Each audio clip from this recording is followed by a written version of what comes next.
Wara snin twal ta' ħidma il-ħolma ta' diversi żgħażagħ u studenti saret realtà.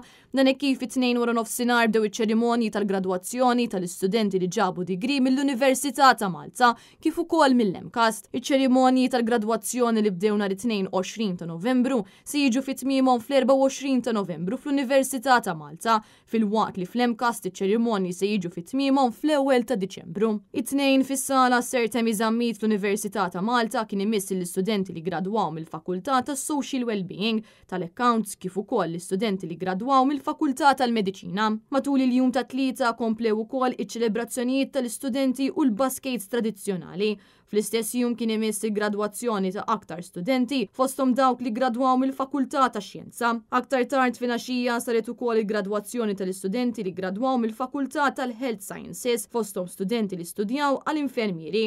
B'waħda mill-gradwati tkun il-ġurnalista ta' Net News Xejjen Riolo. Apparti minn hekk matul il-jum ta' tlieta fl-MCAST gradwaw numru ta' studenti fosthom studenti tal-ġurnaliżmu u Creative Media Production. Fost dawn l-istudenti kien hemm il-ġurnalista ta' Net News Marija Borġ kif ukoll il-video editor Carla Genovese. Il-Kamra tal-Aħbarijiet tan-Net Television tawgura l-isbaħ xewqat lil dawn il-gradwati kollha li temmew l-istudji tagħhom mill-Università ta' Malta kif ukoll mill-MCAST.